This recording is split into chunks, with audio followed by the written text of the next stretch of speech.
अस्सलाम वालेकुम, बिस्मिल्लाहिर्रहमानिर्रहीम। उम्मीद है कि आप सब ठीक होंगे और खैरियत से होंगे। आज हम बनाएंगे ककम्बर सैलड, जिसके लिए मैंने 3 अदद खीरे लिए थे। इन्हें धो लिया था। उसके बाद हम इन्हें ऐसे कट कर लेंगे। हम एक खीरा लेंगे, उसके बीच में से 2 स्लाइस करेंगे। फिर हम उसके एक ही स्लाइस में से हम 4 स्लाइसेस मज़ीद बनाएंगे। 1 बाय 1 हम ऐसे ही खीरे को हम कट करते जाएंगे। ये बहुत मज़े का स्नैक है। स्नैक के तौर पे भी आप खा सकते हैं, बहुत मज़े का लगेगा। और अगर आप हेल्दी स्नैक चाहते हैं तो आप ज़रूर ट्राई करिएगा ककम्बर सैलड, और अपना फ़ीडबैक भी शेयर करिएगा कमेंट्स में कि आपको ये ककम्बर सैलड रेसिपी कैसी लगी। इसको हम बनाने के लिए पहले हम 3 अदद खीरे लेंगे, उन्हें हम धो लेंगे। धोने के बाद हम इन्हें काट लेंगे ऐसे ही 1 बाय 1। यहाँ पे हमारे खीरे कट चुके थे।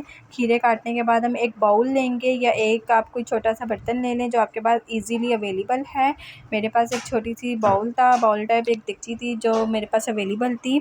उसमें मैंने ये सारे खीरे शिफ्ट कर लिए थे। इस तरह से आप काटने के बाद इसको इस तरह से शिफ्ट कर लें। इसके बाद हम इसमें कुछ चीज़ें ऐड करेंगे, जिसमें मैंने एक गार्लिक लिया था जिसको मैंने चॉप कर लिया था बारीक। आप गार्लिक लें, उसे बारीक चॉप करके इसमें ऐड कर दें।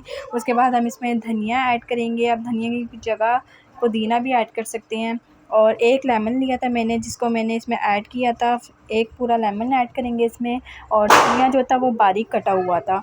एक लेमन ऐड करने के बाद हम इसको अच्छे से मिक्स करेंगे, और हम इसमें कुछ चीज़ें मज़ीद ऐड करेंगे, जिसमें हम वेजिटेबल ऑयल भी हम इसमें 1 टेबल स्पून ऐड करेंगे।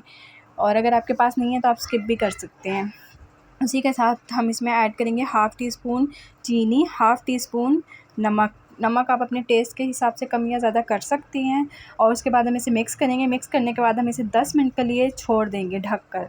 और 10 मिनट बाद हम आपको दिखाएंगे हमारा सैलड। आप ज़रूर ट्राई करिएगा और अपना फ़ीडबैक भी शेयर करिएगा कि आपको ये ककम्बर रेसिपी कैसी लगी। ये 10 मिनट के बाद हमारा सैलड रेडी हो चुका था। इसको हम एक प्यारी सी प्लेट लेंगे, जिसमें हम इसको निकालेंगे। ये देख सकते हैं आप कितने मज़े का लग रहा है, कितना जूसी सा हमारा सैलड तैयार हुआ था, ककम्बर सैलड। और मैंने खाकर भी ट्राई किया था, बहुत मज़े का टेस्ट था, बहुत मज़े का और यम्मी सा था। अपना फ़ीडबैक ज़रूर शेयर करिएगा और ये रेसिपी ज़रूर ट्राई करिएगा। Thank you.